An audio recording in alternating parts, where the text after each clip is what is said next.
Well, first of all, I want to thank you all for being here today. The safety of our community, and especially our children, is the #1 priority of everyone you see here. We're all working together on this. I'd like to introduce our Sheriff, Chad Chronister, our Tampa Police Chief, Brian Dugan, our Plant City Police Chief, Ed Duncan, our State Attorney, Andrew Warren. I'd also like to introduce our school board members joining us today. Our Chair of our school board, Ms. Sally Harris, our Vice Chair, Ms. Tamara Schamberger, School Board Member Cindy Stewart, and School Board Member Susan Valdez. I'd also like to introduce the leadership of our security force in our school district, Chief John Newman, formerly the second in command at Tampa Police Department, as well as Captain Zamir O'Day. I'd also like to introduce 3 school security officers that you'll see back here to my left. Corporal Anna Anderson, a reservist in the United States Air Force. Officer Craig Douglas, a reservist in both the Tampa Police Department and the U.S. military. Officer David Weaver Rogers, a retired officer from the Tampa Police Department who served 25 years on the force.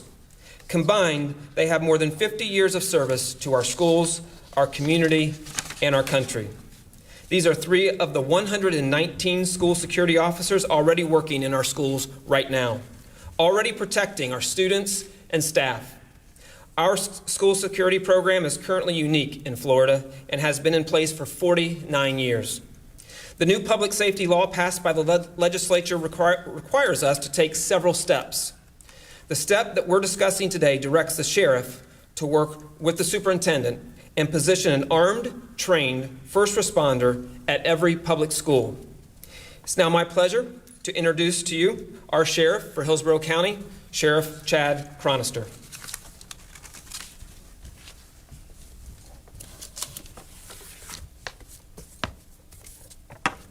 Thank you, Superintendent Akins and members of the school board, for being such a great partner and always ensuring that the safety and security of our children are always a top priority.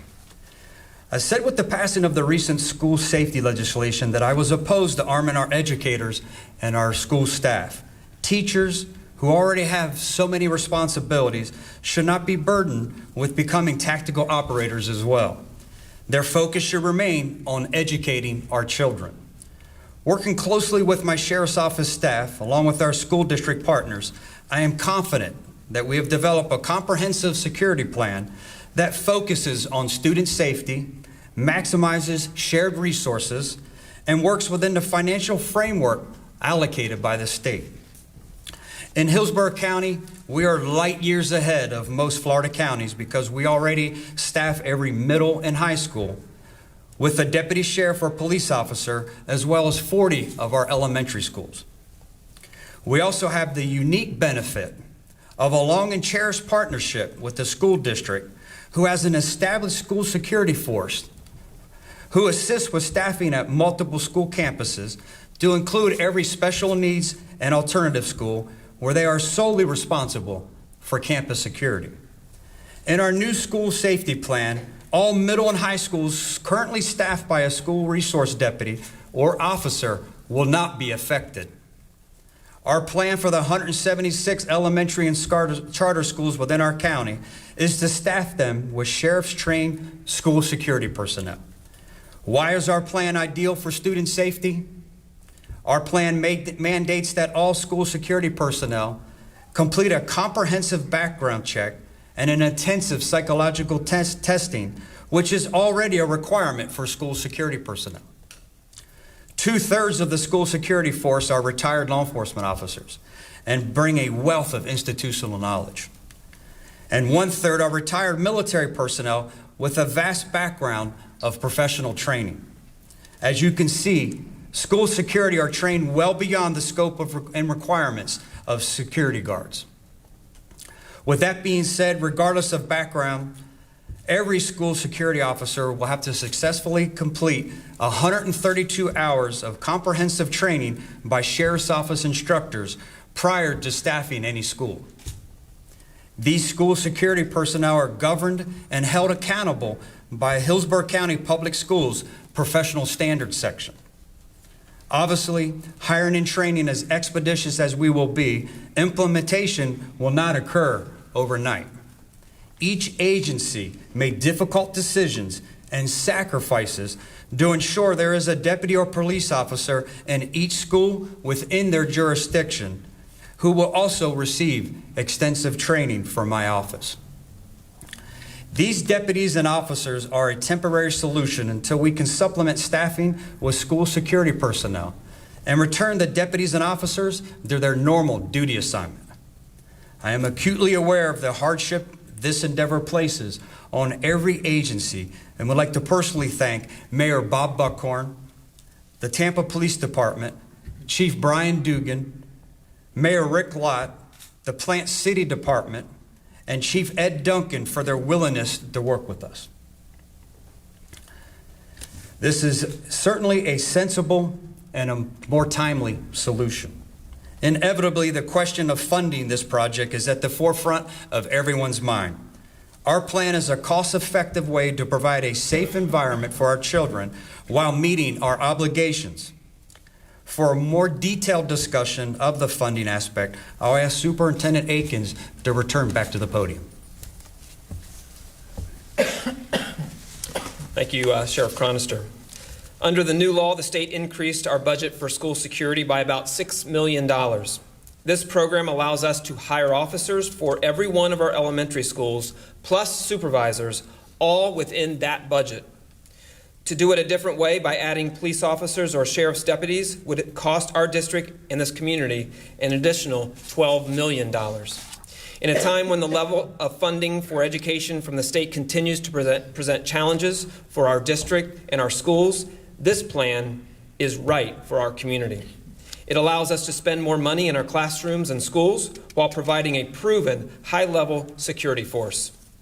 Every student has a right to learn in a safe place. Thank you for putting your trust in us to provide the safe learning environment as we're preparing our students for life. This is a team effort across our whole community, including our state attorney, Andrew Warren. I'll ask him to come up and share a few words with us. Andrew?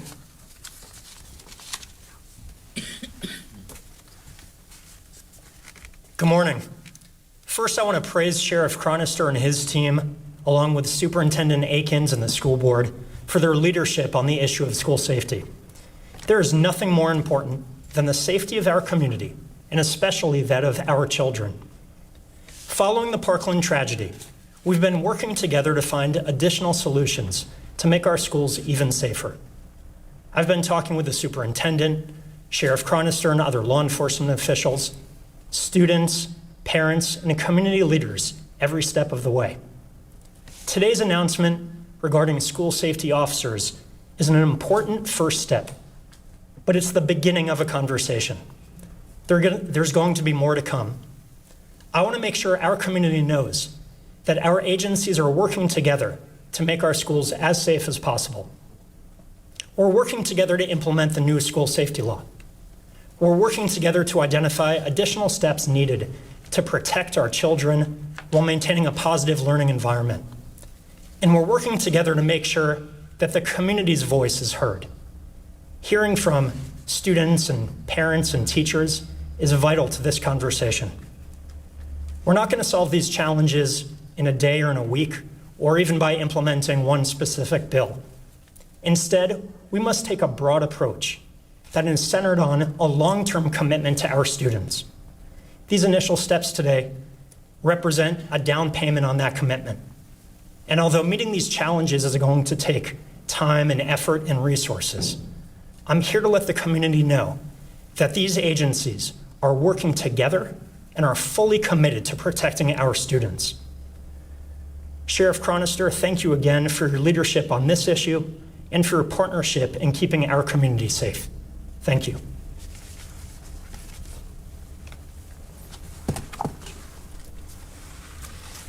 Really appreciate those words, Andrew. We'll now take a few questions, and then reporters, you can come and talk to some of our school security officers that we have here today in one-on-one conversations, but at this time, we'll be glad to take any questions from you. understand the mechanics from the written material, it seems that there will be sworn law enforcement temporarily to be replaced by the school district's own security forces as they are trained up and ready. I mean, if you could kind of break down the timeline a little bit. Absolutely. Unfortunately, the timeline is extremely fluid. There's 132 hours of training that will have to be completed after they go through this extensive background intensive psychological testing. After that is completing, I know that Chief John Newman and Superintendent Akins is working diligently as possible. We'll try to fill those positions. And until then, each agency represented here today has made a commitment to allocate resources to make sure that every school, every charter school, every elementary school is covered by either a police officer or a deputy sheriff. We will backfill them as they go. My office will conduct the training as often and frequently as it needs to be trained, needs to be completed to get them trained and return these officers, the deputy sheriffs, back to their jurisdiction, back to their normal job assignments. Okay, so existing sworn law enforcement officers first, and then as the new officers are trained, they replace, and then the sworn law enforcement, they go back to their duties. That's correct. Awesome. Thank you. Well, you have every district right now looking to do the same thing when it comes to hiring and to find the qualified people and to get them trained. I mean, what is the challenge that you face to get enough of the qualified people in? It's certainly a challenge. I think that there's some great benefits that come with working with the school district. I think people will immediately identify with that. I think it's a great opportunity. I think a lot of these people who are retired law enforcement, retired military, would envy the opportunity to protect our young children, to work in an elementary school and be able to work with these children. I think that attracts. It's attractive in itself. What is your ideal candidate, if you had to describe them? I think someone with a passion for service. Someone who understands the significance and the priority of making our children safe. They will not have any other responsibility than to make sure that our students are safe, and we will make sure that they're trained to make sure they can minimize or defeat any type of active shooter assailant that would ever or should ever occur here in Hillsborough County. And also, these new officers who will be hired and trained, technically, will they be coming in through the state's guardian? That's correct. We are electing to participate in the state's guardian program. As much as I'm opposed to arming our educators, there's a unique reality here in Hillsborough County with almost a 40-year established agency with school security personnel that we can take advantage of. There's that accountability, there's going to be the training, and I feel comfortable with they are going to provide the level of professionalism, safety, and security to keep our children safe. And one more question, numbers, by my math, it's a little more than 100 of these individuals that will need to come in? 101, so you're exactly right. 176 with current school security personnel that they're reallocating to make elementary schools a priority. We will be able to fill 101 positions. Thank you. Something that I would like to make note, the Sheriff's Office has 238 openings. Our county commission has always been so supportive of our endeavors at the Sheriff's Office. We are going to use some of that funding to hire retired deputy sheriffs, retired law enforcement personnel on a 10-month contract to help us offset the burden that it would take from the Hillsborough County Sheriff's Office, some of the priority initiatives that we want to keep intact. We won't be able to completely fill every position, I'm sure of that, but it will certainly help us take a great step in the right direction of allowing some of the priority initiatives that some departments will have to vacate. We will be able to fill those with hopefully some of these contracted, 10-month contracted retired law enforcement officers. Also, this first wave of law enforcement officers, will some of them come from Tampa Police Department, Plant City Police, and Temple Terrace Police, or will they all be Hillsborough County Sheriff? They can come from any facet, any retired law enforcement office, and our goal will be to fill Plant City, Temple Terrace, and the Tampa Police Department, and then the Hillsborough County Sheriff's Office. No, but the first ones that will need to come on board until you can hire up. Yes, each municipality, each chief of police here represented, each mayor has agreed to help us out until we can get these individuals hired, trained, and replaced at the school. As you hold those deputies and officers to fill those spots, what is the impact to public safety? I think we can, I'm hoping that we can minimize the impact. I think that we have a shared plan, and the goal is going to be to try to remove personnel from non-essential positions. So we still have to, our bread and butter of our business of what we do is when someone picks up 911, someone has to respond. That's our job, to provide the best service possible. So these positions will be filled from individuals that are in non-essential roles. You mentioned the idea that right now all high schools and middle schools are covered. Is there a shortfall currently in elementary schools and charter schools in terms of coverage with security? And if so, how great is that? There's certainly a shortfall. There's 176 individual security law enforcement personnel that we'll have to fill. So it's certainly a tremendous burden that we've been working closely. It was important for us not to be the first ones in front of the cameras, but to work diligently to come up with a solution that we could all digest and agree and commit to. And I couldn't stand more proud of in front of you today to tell you that we're confident in our plan and how proud I am of how well we all work together to come up with this plan. Yeah, if you can speak a little bit to that, where we're seeing some of the other counties and other jurisdictions where the school districts and the sheriff's office are butting heads a little bit. How important is it that, things seem to be getting along better here? I don't know if I feel comfortable commenting anything more than to tell you that I cherish the community relationships that we have with our partners here, from the county commission to the Hillsborough County School Board to the superintendent to the local municipality chiefs of police, the mayors. We have a unique dynamic of elected and community officials here in Hillsborough County, and I couldn't be more proud to be a part of it. Any more questions? Thank you, everyone. Thank you.